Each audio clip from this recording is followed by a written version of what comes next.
कहते हैं ना कि आदमी का व्यवहार और आदमी की आदतें आपके बारे में सब कुछ बयां कर देते हैं। यह छोटी सी कहानी एक राजा की है जिसके पास एक व्यक्ति नौकरी की तलाश को आता है। महाराज उनसे पूछते हैं आप में काबिलियत क्या है। वह बोलता है कि महाराज, मैं आदमी हो या जानवर उसकी आदतें देखकर उसके बारे में पता लगा सकता हूँ। राजा बड़ा प्रभावित होता है। जो उसकी गुड़साला होती है उसमें उसको प्रधान की नियुक्ति दी जाती है। राजा कुछ समय पश्चात उससे मिलने आता है। बोलता है कि यह मेरा शाही घोड़ा है, इसके बारे में बताइए। तो वह नौकर बोलता है, महाराज यह नस्ल का घोड़ा नहीं है। तो जो पुराने सेवादार होते हैं जिन्होंने उस घोड़े को पाल रखा होता है उनको बुलाया जाता है। राजा उनसे पूछता है कि बताओ इस घोड़े के बारे में। वह बताते हैं कि यह घोड़ा नस्ल का तो है, लेकिन इसकी बचपन में मां मर गई थी। गाय का दूध पी के यह बड़ा हुआ है।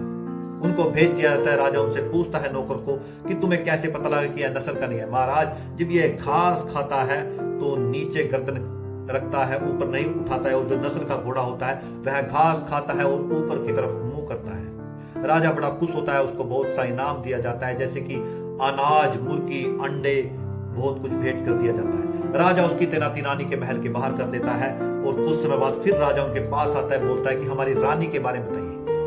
तब वह बोलता है, नौकरी महाराज, आपकी रानी शाही तो है, लेकिन वह जन्म से रानी नहीं है। राजा अपनी सास के पास जाता है, उनसे सारा हाल पूछता है। तो उसकी सास बोलती है कि हमारे पास कोई लड़की नहीं थी, हमने इसको गोद ले रखा है। राजा बड़ा फिर प्रभावित होता है। उनसे पूछता है कि तुम्हें कैसे पता लगा कि यह रानी जन्म से नहीं है, क्योंकि यह नौकरों से क्रूरता से बात करती है और जो शाही रानी होती है वह धैर्यपूर्वक सही तरीके से बात करती है। राजा बड़ा प्रभावित होता है। उनसे बहुत अनाज, भेड़, बकरियां, बहुत सामान उसको दे दिया जाता है। फिर राजा कुछ समय बाद अपने बारे में पूछता है। तो वह नौकर डर जाता है। बोलता है, महाराज मैं आपके बारे में बता सकता हूँ, लेकिन आप मुझे दंड मत दीजिए। तब वह प्रॉमिस कर लेता है राजा कि आपको कोई दंड नहीं दिया जाएगा।